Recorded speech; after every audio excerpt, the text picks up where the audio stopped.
Schedule के मुताबिक आज मैं अपने घर से अपने दोनों छोटे बच्चों को लिया, जिनमें एक 2 साल का और दूसरा 5 साल का था। जबकि इनमें बड़ा मेरा 8 साल का बच्चा स्कूल जाता था। मैं अपने इन दोनों बच्चों को साथ लिए खिलौने की दुकान पे जा पहुंची। ये वही खिलौने की दुकान थी जहां से रोजाना मैं बच्चों के खिलौने लेती और फिर सड़क पर फिर फिर के बेचती। मैंने वहां से रोजाना के मुताबिक कुछ खिलौने उठाए और अपने बच्चों को साथ लेती हुई मैं फुटपाथ पर आकर बैठ गई। यहाँ काफी रश लगा हुआ था और बहुत से लोग अपने बच्चों समेत इस पार्क में आए हुए थे।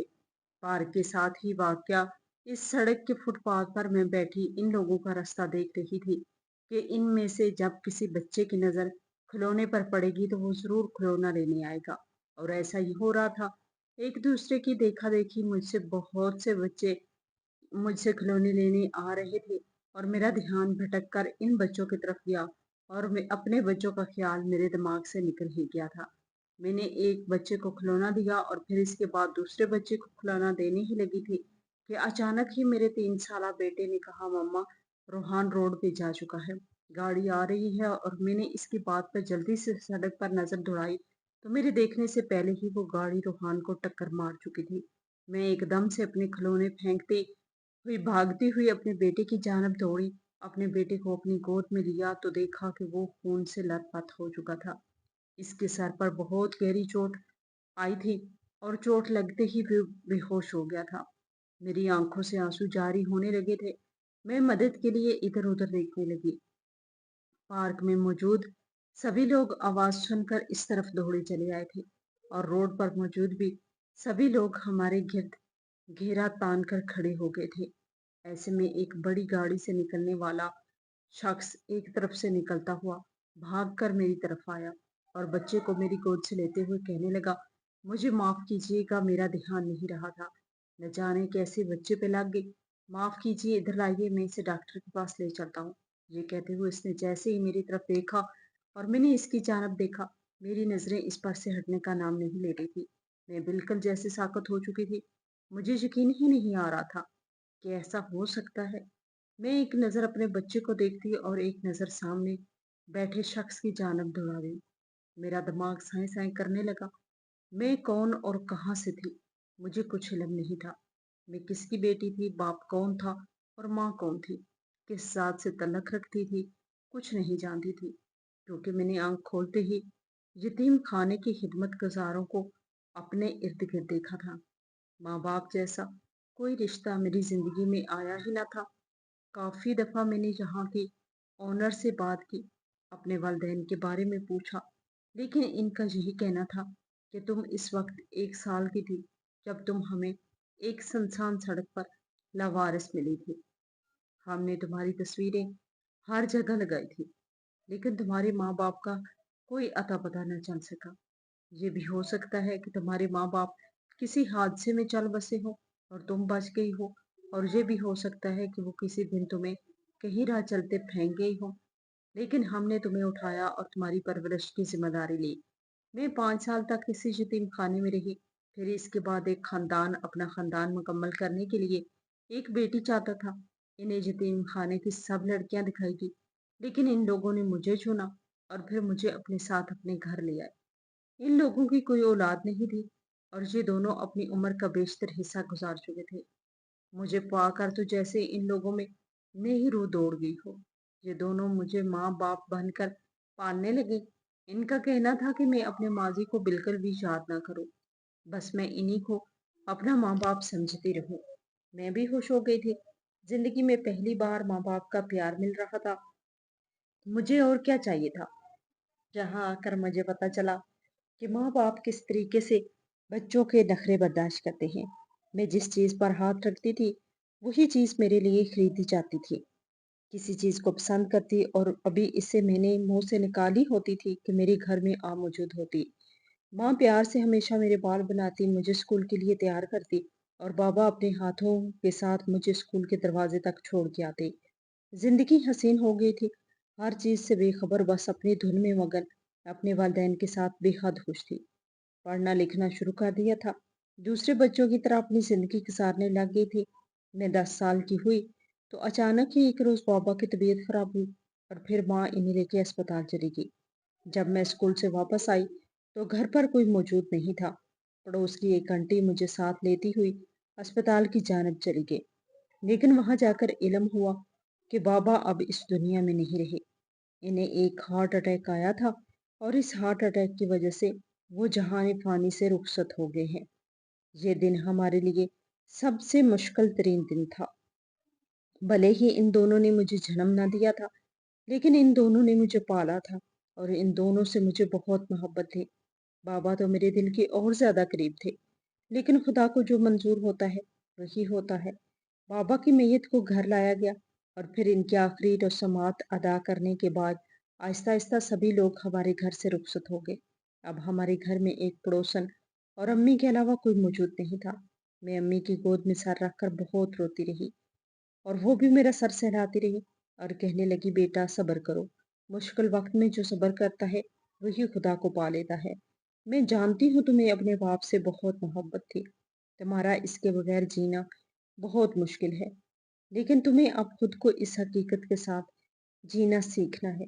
जिस तरह आज तुम्हारे बाबा इस दुनिया से चले गए, इसी दिन इसी तरह एक दिन मैं भी चली जाऊंगी और फिर तुम अकेली रह जाओगी।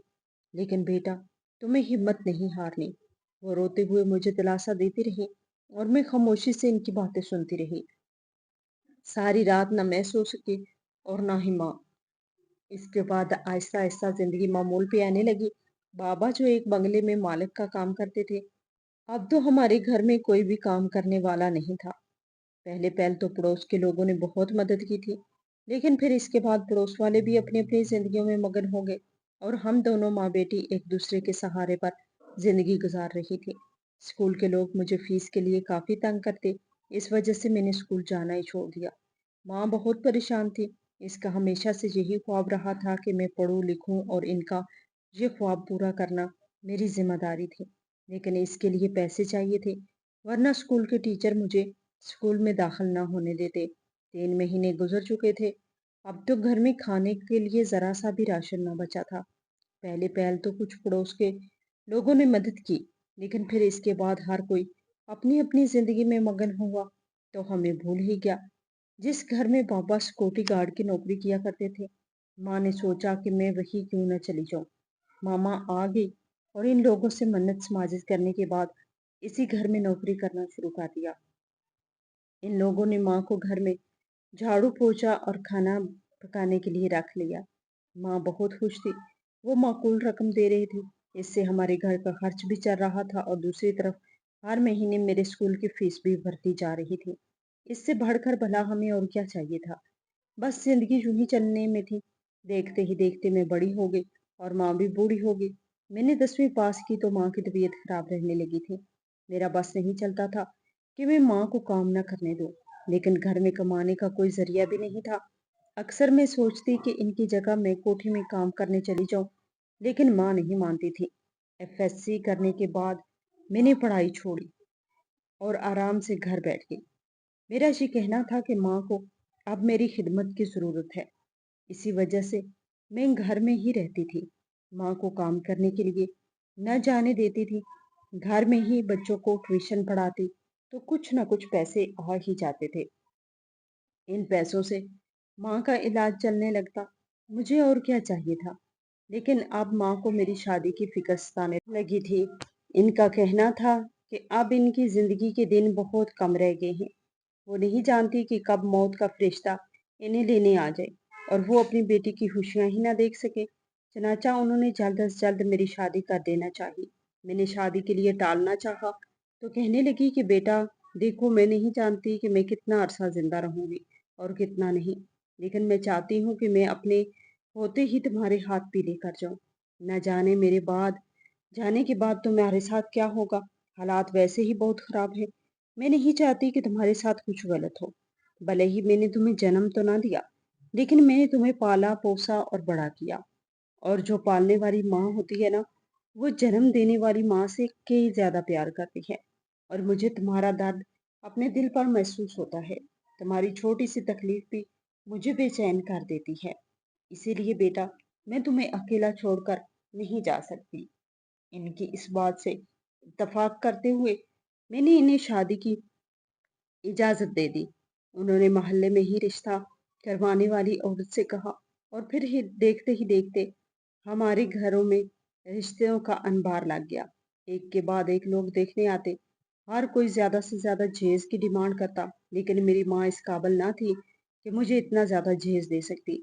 सारी जिंदगी उन्होंने जो कतरा कतरा करके कुछ ना कुछ जमा किया था, वो सब कुछ मुझे जहेज में दे सकती थी। लेकिन लड़के वालों की ऐसी फरमाइशें होती हैं कि माँ खामोश होकर रह जाती। काफी बार तो मैंने माँ से कहा कि अम्मी अब बस, मेरी शादी की जिद छोड़ दे, जब खुदा को मंजूर होगी तो हो जाएगी। लेकिन माँ ने हिम्मत न हारी। एक रोज रिश्ता करवाने वाली औरत हमारे घर आई तो मैं जल्दी से जाकर इसके लिए चाय बनाकर लाई। और फिर इससे खैर खरीद पूछने के बाद मैं जाने ही लगी थी कि इसे मेरे सर पर हाथ फेरा और मेरी माँ से कहने लगी, अरे बहन हमीदा, क्या ही किस्मत पाई है, तुमने बहुत अच्छी बच्ची है तुम्हारी। आजकल तो सगी बेटियां माओ की खिदमत नहीं करती, लेकिन कौन कहेगा कि ये तुम्हारी सगी बेटी नहीं है, ये तो शायद खून के रिश्तों से भी और हो चली है। तुम्हारी जरा सी तबीयत क्या खराब हुई, इसकी परेशानी देखने लायक थी। और मैं चाहती हूँ कि ऐसी अच्छी लड़की के लिए कोई बहुत अच्छा रिश्ता ढूंढा जाए। इसीलिए मैं इसके लिए एक से बढ़कर एक रिश्ता देख रही थी। आज ही मेरे पास एक बहुत अच्छे लड़के का रिश्ता आया है। इसके घर में कोई नहीं, बस एक ही लड़का है जो कि दुबई में रहकर काम करता है। इस वक्त पाकिस्तान में 1 साल की छुट्टी पे आया हुआ है और इसे शादी करने के लिए किसी लड़की की जरूरत है। इसने मेरे जिम्मे लगाया है। बड़ा ही शरीफ किस्म का खानदानी लड़का है। जिस मोहल्ले में मैं पहले रहती थी, इसी मोहल्ले में रहता है। वह इसी मोहल्ले में पड़ोस में रहते थे। इसकी माँ बहुत अच्छी और नेक खातून थी। इसने बहुत अच्छी परवरिश की है अपने बेटे की। और मैं गारंटी के साथ कह सकती हूँ कि तुम्हारी बेटी बहुत खुश रहेगी। दूसरा, वो दुबई में रहकर कमाता है, तो तुम्हारी बेटी का जीवन भी संवर जाएगा। ये कहते हुए इसने माँ को जैसे ही तस्वीर दिखाई, माँ की आंखों में आंसू आ गए। वो कहने लगी, बहन जी, लड़का तो बहुत प्यारा है, ऐसा लड़का ही मुझे चाहिए। लेकिन बहन देखो, मैं अपनी बेटी को जहेज नहीं दे सकती, लेकिन जिस कदर मुझसे हो सका मैं जरूर अपनी बेटी को दूंगी। आखिर को अपनी बेटी को मैं खाली हाथ तो रुखसत करने से रही, लेकिन खुदा ने जैसी मेरी हालत बनाई है, मैं इसी के मुताबिक ही दे सकूंगी। इसे ये बात पहले ही बता दी तो वो मुस्कुराते हुए कहने लगी, अरे पगली बहन, इसीलिए तो मैं तुम्हारे लिए ये रिश्ता लेकर आई हूँ, क्योंकि इस लड़के ने पहले ही ये शर्त रखी है कि लड़की वाले को जहेज ना दे। वो जहेज नहीं लेना चाहता। बहुत अच्छा लड़का है। इसी वजह से ही तो मैं अपनी बेटी के लिए ये रिश्ता लाई हूँ। माँ बहुत खुश हो गई। दूसरे रोज ही माँ ने इस लड़के को घर बुला लिया। लड़का वाकई में बहुत अच्छा था, बहुत खुश इखलाक था, इज्जतदार था। माँ ने फौरन ही रिश्ते के लिए हाँ कह दी। और फिर चट मंगनी और पट ब्याह वाला सीन हुआ। मैं शादी करके अदनान के घर आ गई। अदनान बहुत अच्छे थे, मुझसे बेहद मोहब्बत करते थे। 1 साल तक वो मेरे साथ रहे और इस 1 साल में उन्होंने मुझे इतना प्यार दिया कि मैं बस इनकी दीवानी हो गई थी। जब वो जाने लगे तो मैं इनसे बिल्कुल भी दूर नहीं हो पा रही थी। जब वो जाने लगे तो हमारा एक बेटा था। ये हम दोनों की मोहब्बत की पहली निशानी थी। वो मुझसे कहने लगे कि तुम फिक्र ना करो, मैं छुट्टियां गुजारने के लिए आता रहूंगा।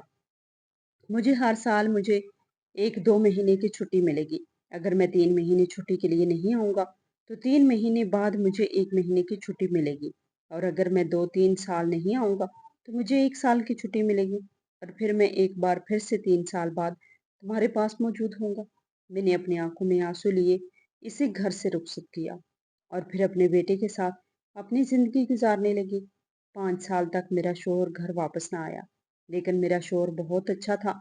हर रोज सुबह अपनी नौकरी पर जाने से पहले और फिर नौकरी से आने के बाद वो मुझसे कॉल पर बात करता, वीडियो कॉल पर अपने बेटे को देखता और हर रोज मुझे कहता कि मुझे तुम्हारी बहुत याद आती है, मैं बहुत जल्द घर वापस आ जाऊंगा। देखते ही देखते 5 साल गुजर गए और 5 साल बाद एक बार फिर से वो घर वापस आए। इस बार वो 2 साल की छुट्टी के लिए आए थे। मेरी तो खुशी का कोई ठिकाना ना रहा था। वो घर वापस आए तो यूं लगा जैसे घर की रौनक वापस आ गई हो, मेरे चेहरे की रौनक वापस आ गई हो। अब हमारा वो बेटा 5 साल का था। 1 साल में हमारा एक और बच्चा पैदा हुआ। पहले का नाम हारून और दूसरे का नाम अहमद था। वो बच्चा 1 साल का हुआ तो एक बार फिर से मेरे शौहर दुबई चले गए। 1 साल बाद वो एक बार फिर वापस आए और जब गए तो एक बार फिर से मैं माँ बनने वाली थी। यूँ मैं 3 छोटे बच्चों की माँ बन चुकी थी। खुदा ने मुझे खैर खैरियत से तीसरा बेटा भी दे दिया, जिसका नाम रोहान था। ये 2 साल का था। अब 1 साल बाद अचानक ही मेरे शौहर से मेरा राब्ता मुनक़्तिआ हो गया। इनका नंबर मुसलसल बंद जा रहा था। इनका व्हाट्सएप भी ख़त्म हो चुका था। मुझे कुछ समझ नहीं आ रही थी। 3 माह गुज़रे और अब तो लोग ये बोलना शुरू हो गए थे कि तुम्हारे शौहर ने वहाँ पर दूसरी शादी कर ली है। इसी वजह से इसने तुमसे राब्ता बंद कर दिया है। अब कभी वापस लौट कर नहीं आएँगे।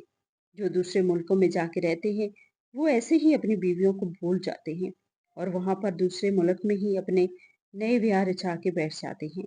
इस वजह से इनकी पहली बीवियाँ जहाँ पर मंगने पर मजबूर हो जाती हैं। तुम भी यकीन मानो तुम्हारा शौहर तुम्हें छोड़ के जा चुका है। इसने वहाँ पर किसी पैसे वाली औरत से शादी कर ली होगी और इसी वजह से इसने तुमसे राब्ता ख़त्म कर दिया है। अक्ल के नाखुन लो और इसका इंतज़ार करना छोड़ दो। इर्द-गिर्द के लोगों ने मुझे ये कहना शुरू कर दिया, जबकि मेरी आँखों से हर वक़्त आँसू निकल आते थे और मैं इनसे यही कहती कि मेरा शौहर मुझे कभी भी धोखा नहीं दे सकता और ना ही मुझे इन हालात में अकेला छोड़ सकता है। लेकिन मुसलसल 3 महीने गुज़र जाने के बाद भी जब इससे मेरा कोई राब्ता ना हुआ और वो वापस ना आया तो मुझे यूँ लगा जैसे लोग बिल्कुल ठीक कह रहे हों, लेकिन दिल अभी तक इस चीज़ को मानने के लिए इनकारी था। अब घर में राशन भी खत्म हो चुका था। मुझे लगता था कि 2-3 महीने बाद मेरे शौहर मुझसे ज़रूर राब्ता करेंगे और मुझे खर्च के लिए पैसे भी भेजेंगे, लेकिन अब सब कुछ बेसुध हो चुका था। 3 महीने गुज़र जाने के बाद ना तो उन्होंने खर्च के पैसे भेजे थे और ना ही उन्होंने कोई कॉल करके बात की थी। इनका कोई नया नंबर मेरे पास नहीं था। पुराने सारे नंबर ख़त्म हो चुके थे। आखिरकार सोच विचार के बाद मैंने सोचा कि लोगों के बच्चों को ट्यूशन पढ़ाना शुरू कर दूं। लेकिन मेरे इर्द गिर्द के लोग इतने इस्तात नहीं रखते थे कि वो अपने बच्चों की मेरे पास ट्यूशन रखते और वैसे भी अगर कोई ट्यूशन रखता तो वो आला तालीम याफ्ता लोगों के पास अपने बच्चों को ट्यूशन के लिए भेजता। मेरे जैसी एफएससी पास लड़की के पास आखिर कौन भेजता। 3-3 बच्चों को एक साथ संभालना मेरे लिए अब मुश्किल हो चुका था। माँ तो वही थी जो शादी के कुछ अरसे पहले ही इस दुनिया से चल बसी। अब इस दुनिया में मेरे अलावा, मेरे शौहर के अलावा और मेरे बच्चों के अलावा मेरा कोई नहीं था। शौहर तो परदेस जाकर के ही खो गया बैठा था और अब बच्चे थे जिनका सहारा मुझे ही बनना था। मुझे बेतहाशा काम ढूंढने के बावजूद भी काम ना मिला तो आखिरकार एक रोज थक हार कर अपने बच्चों को अपने सीने से लगाए अपने घर के सामने बैठी थी, क्योंकि घर का मालिक मकान जो था वो बार बार मुझसे मकान का किराया वसूल करने के लिए आ जाता था कि मुसलसल तुमने 3 महीने से किराया नहीं दिया। अब या तो घर को खाली करो या फिर मेरा 3 महीने का किराया निकाल दो। चलो अगर तुम 1 महीने का किराया भी दे देती हो तो कोई बात नहीं, 2 महीने का मैं फिर कभी ले लूंगा। लेकिन अभी यही सोच रही थी कि मुझे सामने से एक बूढ़ा बच्चों के खिलौने बेचता नजर आया। मैंने दिमाग में एक मंसूबा बनाया कि मैं भी अगर ऐसे ही खिलौने बेचूं तो कैसा रहेगा। मैं उठकर इसकी जानब बढ़ी। मैं वैसे भी पर्दादार थी। मैंने इस वक्त बुर्का किया हुआ था। मैं इसकी जानब बढ़ी और कहा, चाचू ये खिलौने वाला काम आप कैसे करते हैं? मुझे भी यही खिलौने बेचने हैं। तो वो मुझे सर से पांव तक देखते हुए कहने लगा, बेटा तुम तो किसी अच्छे घराने की लगती हो और इस बुर्के में तुम यहाँ पर काम कैसे कर सकोगी? तुम्हारा शोर कहाँ है और तुम्हारे बच्चे भी हैं क्या? तुम ऐसा कर पाओगी? मेरी आंखों में आंसू आ गए और मैंने अपने आप पर बीतने वाली सारी किताब इस बूढ़े को जा सुनाई। इसने मेरे सर पर हाथ रखा और कहा, बेटा आओ मैं तुम्हें अपने साथ ले चलता हूँ। मैं एक दुकान से ये खिलौने उठाता हूँ और इन्हें गली मोहल्लों में फिर फिर कर बेचता हूँ और फिर जब जाकर इसे देता हूँ तो वो मुझे मजदूरी दे देता है। दिन भर की मजदूरी मेरी अच्छी खासी बन जाती है। हो सकता है कि वो तुम्हें भी काम पे रख ले। वो ज़रूरतमंदों को अपने पास काम पे रखता है, जिस तरह मैं ज़रूरतमंद था और मेरी ज़रूरत के वक़्त इसने मेरी मदद की थी। चलो आओ बेटा। और फिर वो मुझे लिए इसी दुकान वाले के पास पहुँचा। दुकान वाला नहायत ही अच्छा इंसान था। इसने मेरी मजबूरी को समझते हुए मुझे कुछ खिलौने बेचने के लिए दे दिए और फिर मैं अपने बच्चों समेत वो खिलौने बेचने लगी।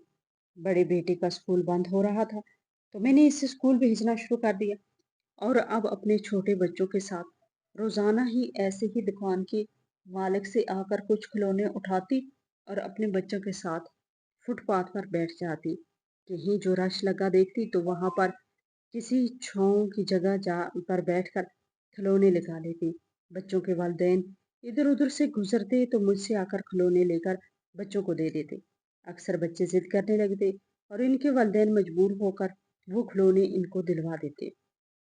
यूं मेरा रोजगार अच्छे से चलने लगा। 1 साल गुजर चुका था। अभी तक मेरा शोहर वापस नहीं आया था और मुझे यहाँ काम करते करते तकरीबन 8 महीने हो चुके थे और आज भी मामूल की तरह खिलौने बेच रही थी कि ऐसे में मेरा ध्यान भटका और फिर मेरा छोटा बेटा रोहान भागते हुए एक गाड़ी के सामने आ गया। मैंने जब ये देखा तो भागती हुई इसके पीछे पहुंची, लेकिन गाड़ी से निकलने वाला शख्स जो कि अब मुझसे मेरा बच्चा लेकर डॉक्टर के पास ले जाने वाला था, इस पर मेरी नजर पड़ी तो मैं हक्का बक्का रह गई, क्योंकि वो कोई और नहीं था बल्कि मेरा अपना शोहर अदनान ही था। मेरी आंखें हैरत से फटी की फटी रह गई। मेरी आंखों से आंसू बहने लगे। शायद वो भी मुझे पहचान चुका था। 5 साला बेटे को देखकर इसे यकीन हो गया कि ये मैं ही हूँ। मुझे देखते हुए कहने लगा, तुम यहाँ इस हालत में? और फिर मैं कहने लगी, अदनान आप कहाँ चले गए थे? आप जानते हैं आपके जाने के बाद क्या हुआ? मैं सड़क पर आ गई हूँ। आपने बिल्कुल ही हमें बुला दिया। लेकिन इसने अपने आंसू साफ किए और कहा, ये वक्त इन बातों का नहीं है। चलो हम अपने बच्चे को अस्पताल ले चलें। इसने जल्दी से बच्चे को गाड़ी में डाला और फिर मैं भी अपने बेटे के साथ इस गाड़ी में बैठकर अस्पताल की जानब रवाना हो गई। अस्पताल में बच्चे की मरहम पट्टी करने के बाद कहा गया कि अब वो खतरे से बाहर है। मैंने खुदा का शुक्र अदा किया और अब अदनान मेरी तरफ मुतवज्जो हुए और मेरा हाथ पकड़कर कहने लगे, मुझे माफ कर दो।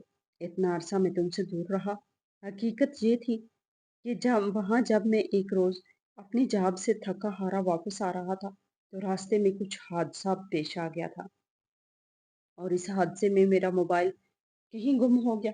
मैंने अपना मोबाइल ढूंढने की बहुत कोशिश की, लेकिन मुझे मोबाइल ना मिला। मैंने अपना दूसरा मोबाइल लिया और सिम भी दूसरी ले ली, लेकिन अब मुझसे तुम्हारा नंबर खो चुका था। मैं यहाँ से छुट्टी चाहता था, लेकिन मुझे छुट्टी नहीं मिल रही थी। 1 साल बाद ही इन लोगों ने कहा कि मुझे छुट्टी मिल सकती है। ऐसे में मैंने काम करना शुरू कर दिया। 1 साल और फिर 8 महीने ऊपर गुजर गए। मैं हर रोज काम करता और तुम्हें याद करता। हो सकता था कि कभी न कभी किसी न किसी तरीके से हम मिल जाए। बस रोजाना इसी उम्मीद पर जिंदा रहता कि जैसे ही 2 साल गुजरेंगे मैं आकर तुमसे मिलूंगा। लेकिन ये 2 साल ना हुए, 2 सदियां हो चुकी। इस हिस्से में मैंने जितना कमाया वो सब कुछ मेरे अकाउंट में ही रहा और अब मैं इतना अमीर हो चुका हूँ कि मैं वापस पाकिस्तान हमेशा हमेशा के लिए आ गया और अब तुम्हें ढूंढ रहा था। घर जाकर देखा तो घर को ताला लगा था। किसी ने बताया कि तुम यहाँ पर कोई काम करती हो और फिर अभी तुम्हें ढूंढ ही रहा था कि इस वसीले से तुमसे मिल गया। मुझे माफ कर दो। मैं दूसरे की तरह बिल्कुल भी नहीं हूँ। मैंने एक एक पल तुम्हारे बगैर कैसे गुजारा है ये सिर्फ मैं जानता हूँ। इसकी ये बातें सुनकर मेरी आंखों में आंसू आ गए। मैं जल्दी से अपने शोहर के सीने से लग गई। इतने अरसे बाद मेरा शोहर वापस आया था। इस अरसे में एक बार भी मेरी इनसे बात ना हुई थी। अब मुझे लोगों की बातों पर यकीन आने लगा था। लोग जो कहते थे कि इसने वहीं पर किसी से शादी कर ली है और वो तुम्हें छोड़ चुका है और अब कभी वापस नहीं आएगा। आहिस्ता आहिस्ता मेरा दिल और मेरा दिमाग बस इन्हीं बातों में ही मरकूज रहने लगा और यकीन करने लगा कि ऐसा ही होगा, लेकिन खुदा को शायद कुछ और ही मंजूर था।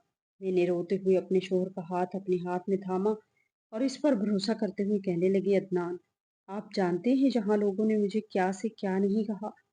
इनका कहना था कि दूसरे लोगों की तरह आपने भी वहां पर एक शादी कर ली होगी और वहीं पर ही आपने अपना नया खानदान बसा लिया होगा और मैं पागल हूँ जो आपके पीछे बैठी हूँ। लेकिन एक पल के लिए भी मुझे इस बात पर यकीन ना आया। अब 2 साल गुजर जाने के बाद आहिस्ता आहिस्ता मैं लोगों की इन बातों पर यकीन करने लगी थी, लेकिन मैं नहीं जानती थी कि आप मेरे साथ ही इस कदर मुखलिस हैं। बेशक अल्लाह ताला सच्चे दिल से चाहने वालों को कभी भी जुदा नहीं करता और ऐसी जुदाइयां भी इसी इंसान के नसीब में लिखी जाती हैं जो इंसान किसी के साथ सच्चे दिल के साथ मुखलिस हो اور ہم دونوں ایک دوسرے کے ساتھ بے حد مخلص ہیں، تو ایک دوسرے سے دور ہونا اور ایک دوسرے کی کمی کا احساس ہونا بھی بنتا تھا۔ اس سب میں اللہ تعالیٰ کی مرضی شامل تھی، اور یہ ہم دونوں کے لیے ایک بہت ہی مشکل وقت تھا۔ ہم دونوں کے لیے امتحان کا وقت تھا، لیکن اب امتحان کا وقت گزر چکا ہے۔ اب آپ واپس آ چکی ہیں اور اب سب کچھ ٹھیک ہو جائے گا۔ میرے شوہر نے میرے پہلے گھر کی طرف جانے کے بجائے دوسرے گھر کی طرف رخ کیا اور ایک بہت سے بڑے بنگلے کے سامنے آ کر گاڑی روک لی اور کہا کہ یہ تمہارا نیا گھر ہے۔ میں نے یہیں پر ہی گھر سیٹ کر لیا ہے۔ اپنے ان کمائے گئے پیسوں سے میں نے ایک بزنس سٹارٹ کیا ہے، اور اب سے تمہاری غریبی کے دن گئے۔ اب سے تم آرام کرو گی، آرام کی زندگی گزارو گی، اور جو مشکلات تم نے دیکھی تھی وہ تم نے دیکھ لی۔ اپنے شوہر کی یہ بات سن کر میری آنکھوں میں آنسو آ گئے تھے۔